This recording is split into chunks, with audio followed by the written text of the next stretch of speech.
Hello everybody! Today we want to talk about inks, focusing on a very specific range of inks, the distress inks. Distress inks are from Ranger and are designed by Tim Holtz. They are one of the most popular inks in scrapbooking thanks to their versatility and their wide range of colors, which is constantly growing. We already talked on our channel about one of their inks, Distress Oxide, as it is one of the most popular ones in this range. In this video, we want to tell you the characteristics of each of them and what you can use them for, since you can use them to stamp, aging, dyeing, creating gradients, or even as watercolors. It all depends on the distress format you choose. For each color, you can find 6 different formats, between pads and spray inks. The first ink you can find is distress ink pads that measure 2 by 2 inches, which is about 5 by 5 centimeters. Distress inks were the first ones to hit the market. They had a felt pad and the ink is water-based and slow drying. Initially, Tim Holtz designed them in 4 shades of brown to each project and give them the characteristic vintage style. After its success, the color palette grew, as well as the ways to use these inks. You can also stamp with it, use it as a watercolor, or as an embossing ink. It is a translucent ink that is quickly absorbed by the paper. So if you use it on a dark background, it will not stand out. Distress ink is also available in mini format. In this case, the pad measures 2.5 centimeters by 2.5 centimeters and has the same characteristics as the large pad. In mini format, they are also available in set, including different colors. Distress Oxide are revolutionary inks due to its unique formulation, fusing dye and pigment. This has made them one of your favorite inks since they were launched on the market. When you open it, you can already see a big difference between Distress ink and Distress Oxide. Its main characteristic is how it reacts with water, creating oxidized effects.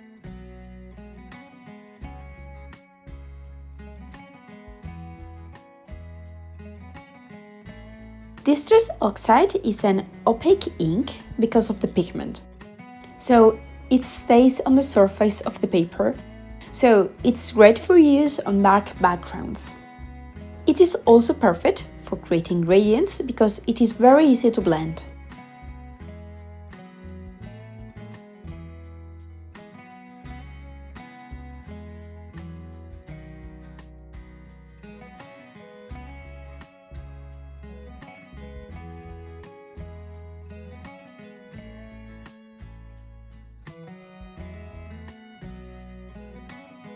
On our channel, you can watch a video about them and all the ways you can use the Distress Oxide. Due to their composition, they cannot be made in mini size. What you can find is the ring, which is the refill for the ink pad. It has the same composition as the pad, but in liquid format. So you can use it either to refill the pad or to use it as liquid ink using its fine applicator. Now let's look at the spray inks. As with the pads, you can also have 2 versions, the ink and the oxide, and you can see the difference between the two. Distress Spray Stain is a water-based ink. Like Distress ink, it is translucent, so it will not show through on dark surfaces. It is perfect for backgrounds, stencils, or mixed media work. It can also be used to add color to texture paste. To apply it, shake it lightly and apply it at a distance of about 15 centimeters to avoid a very concentrated color stain. The other spray you have is the Distress Oxide Spray, which has the same formulation as the Distress Oxide pads, but in spray format. Apply it in the same way as any other spray ink. Shake gently and apply it at a distance of about 15 centimeters. The difference with the Distress Spray Stain is that as this one is opaque, you can create layers of color and it's also perfect for applying on dark surfaces. Here, you can see the difference between them and how the Distress Oxide Spray has a slightly lighter shade. If you want more ideas on how to apply the spray inks, there is also a video on the channel about it. Now that you know all the differences between all the formats, tell us which one is your favorite. We recommend you to experiment and play with all of them because it is a lot of fun and you can discover new techniques. On our website, you can find the full range of distress colors, so you can choose the ones you like the most.